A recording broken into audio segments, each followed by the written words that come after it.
When I figured that enough time had passed for everyone to have left school, I flapped my hair back over my forehead and left the bathroom, hurrying to the doors that led to a student parking lot.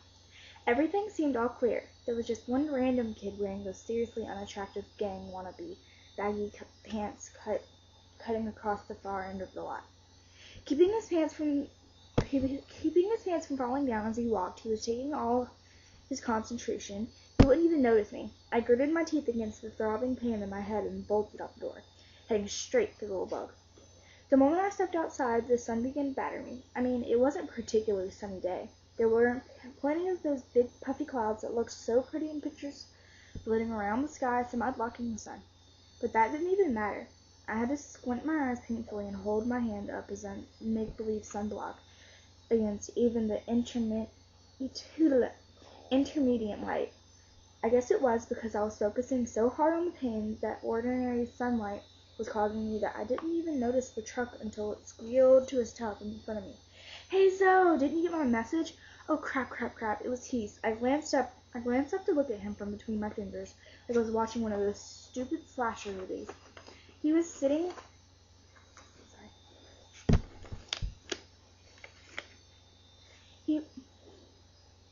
on top of the tailgate of his friend Dustin's pickup truck. Over his shoulder, I could see into the cab of the truck where Dustin and his brother Drew were doing what they were usually doing, wrestling around and arguing over God only knows what stupid boy thing. Thankfully, they were ignoring me. I glanced back at Heath and sighed. He had a beer in his hand and a goofy grin on his face. Momentarily forgetting I had just been marked and was destined to become an outcast, blood-sucking monster, I scowled at Heath. "You're drinking at school? Are you crazy?" His little boy grin got bigger. "Yes, I am crazy. About you, baby." I shook my head while I turned my back to him, opening the creaky door to my bug and shoved my books and backpacks in the passenger seat. Why aren't you guys at football practice?" I said, still keeping my face angled away from him. "Didn't you hear? We got the day off, 'cause the ass-kicking we gave on Union on Friday." Dustin and Drew must have been paying attention to Heath and me after all. Did a couple of very oaky woo-hoo and yeah yells from inside the truck. No. I must have missed the announcement. I've been busy today, you know, big geometry test tomorrow. I tried to sound normal and nonchalant. Then I coughed and added, "Plus, I'm getting a crappy cold." "So, really, are you pissed or something? Like, did Kayla say some shit about the party? You know I didn't really cheat on you." "Huh?" Kayla had not said one solitary word about Heath cheating on me. Like a moron, I forgot. Okay, temporarily. About my new mark. My head snapped around so I could glare at him. "What did you do, Heath?" "So, me? You know I wouldn't, but his innocent act and his excuses faded into an unattractive, open-mouthed look of shock when he caught sight of my mark. "What the—" He stared, but I cut him off. "Shh!" I jerked my head in the direction of the still clueless Dustin and Drew, who were now singing at the top of their totally tone-deaf lungs to the latest Toby Keith CD. Heath's eyes were still wide and shocked, but he lowered his voice. "Is that some kind of makeup thing you're doing for drama class?" "No," I whispered, "it's not. But you can't be marked. We're going out." "We are not going out!" Just like that, my semi-reprieve from coughing ended. I practically doubled over, hacking a seriously nasty, flingy cough. "Hey Zoe," Dustin called from the cab, "you gotta lay off those cigarettes." "Yeah, you sounded like you're gonna cough up a lung or something," Drew said. "Dude, leave her alone. You know she doesn't smoke. She's a vampire." "Great, wonderful." Heath, with his usual total and complete lack of anything resembling good sense, thought he was actually standing up for me as he yelled at his friends, who instantly stuck their heads out the open windows and gawked at me like I was a science experiment. "Well, shit, Zoe's a fucking freak," Drew said. Drew's insensitive words made the anger had been somewhere inside my chest. Ever since Kayla had cringed from me bubble up and boil over. Ignoring the pain the sun caused me, I stared straight at Drew, meeting his eyes. "Shut the hell up. I've already had a really bad day, and I do not need this crap from you." I paused to look from the now wide-eyed and silent Drew and Dustin, or you. And I kept eye contact with Dustin. I realized something Something that shocked that weirdly excited me. Dustin looked scared, really scared. I glared back at Drew. He looked scared too. Then I felt a tingling sensation that crawled over my skin and made my new mark burn. Power? I felt power. Though, what the fuck? Heath's voice broke my attention and pulled my gaze from the brothers. We're out of here, Dustin said, throwing the truck into a gear and stepping on the gas. The pickup lurched forward, causing Heath to lose his balance and slide with a windmill of arms flying deer onto the blacktop of the parking lot. Automatically, I rushed forward. Are you okay? Heath was on his hands and knees, and I bent down to help him, but pull him to his feet. Then I smelled it. Something smelled amazing, hot and sweet and delicious. Was Heath wearing new cologne? One of those weird pheromone things that are supposed to be attract women, like big genetically engineered bug zapper? I didn't realize how close I was to him until he stood up straight and our bodies were almost pressed together.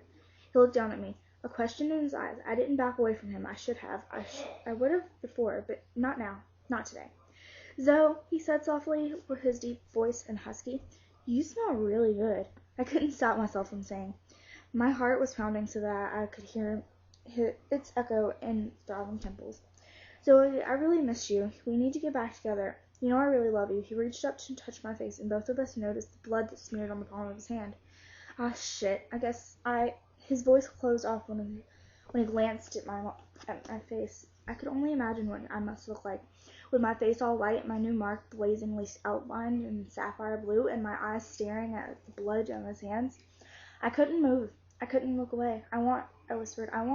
What did I want? I couldn't put it into words. No, that wasn't it. I wouldn't put it into words. Wouldn't say that aloud the overwhelming surge of white-hot desire that was trying to drown me. It wasn't because Heath was standing so near. He'd been close to me before. Hell, we'd been making out for a year, but he'd never made me feel like this. Nothing ever like this. I bit my lip and moaned. The pickup truck squealed to a halt, fishtailing beside us. Drew dumped out and grabbed Heath around the waist and jerked him backward into the cab of the truck. Knock it off! I'm talking to Zoe. Heath tried to struggle against Drew, but the kids were broken. Arrow's senior linebacker and truly ginormous. Dustin reached around them and slammed the door to the truck. Leave him alone, you freak! Drew yelled at me as Dustin floored the truck and this time they really just did speed off. I got into my bug. My hands were shaking so hard I tried 3 times before I got the engine started. Just get home, I said the words over and over between wrenching coughs as I drove. I wouldn't think about what had just happened. I couldn't think about what had just happened. The drive home took 15 minutes, but it seemed to pass in the blink of an eye.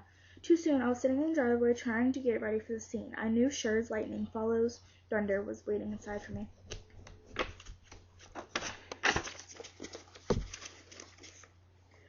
Why had I been so eager to get here? I suppose I hadn't technically been all that eager. I suppose I'd just been escaping from what had happened in the parking lot with Heath. No, I wasn't going to think about that now. And anyway, there was probably some kind of rational explanation for everything. A rational and simple explanation. Dustin and Drew were retards. Totally immature beer brains. I hadn't used a creepy new power to intimidate them. They'd just been freaked out that I'd been marked. That was it. I mean, people were scared of vampires. I'm not a vampire, I said. Then I coughed a while. I remembered the hypnotical, evil, beautiful Heath's blood had been, and the rush of desire I felt for it. Not Heath, but Heath's blood. No. Blood was not beautiful or desirable. I must be in shock. That's it. That had to be it. I was in shock and not thinking clearly. Okay. Accidentally, I touched my forehead. It had stopped burning, and it still felt different. I coughed for the zillionth time. Fine, I wouldn't think about Heath, but I couldn't deny it anymore. I felt different. My skin was ultra-sensitive, my chest hurt, and even though I had a cool My Gym sunglasses on, my eyes kept tearing up painfully. I'm dying, I moaned, and then promptly clamped my lips shut. I might actually be dying. I glanced up at the big brick house that after 3 years still didn't seem like home. Get it over with. Just get it over with. At least my sister wouldn't be home yet. Cheerleading practice. Hopefully the troll would be totally hypnotized by his new Delta Force Black Hawk Down video game. Ew. I might have mom to myself. Maybe she would understand. Maybe she would know what to do. Ah, hell, I was 16 years old, but I suddenly realized that I wanted nothing as much as I wanted Mom. Please let her understand. I whispered a simple prayer to my whatever god or goddess might be listening to me. As usual, I went through the garage to walk down the hall to my room and dumped my geometry book, purse, and backpack on my bed. Then I took a deep breath and headed a little shakily to find my mom. She was in the family room, curled up on the edge of the couch, sipping a cup of coffee and reading Chicken Soup for a Woman's Soul. She looked so normal. That's a good book. She looked so normal, so much like she used to, except that she used to read exotic romances and actually wear makeup. Both were things her new husband didn't allow. What a turd. Mom, She looked at me. I swallowed hard. Mama, I used the name to call her back in the days before she married John. I need your help. I don't know whether it was the unexpected use of Mama, or if something in my voice had touched an old piece of Mom intuition. She still had somewhere inside her, but her eyes lifted immediately from the book, her soft and filled with concern. What is it, baby? She began, and her words seemed to freeze on her lips as her eyes found the mark on my forehead. Oh, God, what have you done now? My heart started to hurt again. Mom, I didn't do anything. This is something that happened to me, not because of me. It's not my fault. Oh, please, no, she wailed as I hadn't said a word. What's your father going to say? I wanted to scream. How the hell would any of us know what my father was going to say when we haven't seen or heard from him in 14 years? But I knew it wouldn't do any good. And it was also just made her mad that I reminded her that John was not her real father. So I tried a different tactic. When I'd given up on 3 years ago. Mama, please, can't you just not tell him, at least for a day or two? Just keep it between the two of us until we, I don't know, get used to it or something? I held my breath. But what would I say? You can't even cover things up with makeup. Her lips curled weirdly as she gave the crescent moon a nervous glance.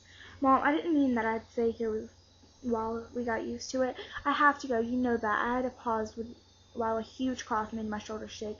The tractor marked me. I have to move to the house tonight, or I'm just going to get sicker and sicker, and then die. I tried to tell her with my eyes. I couldn't actually say the words. I just want a couple of days before I have to deal with. I broke off, so I didn't have to say his name.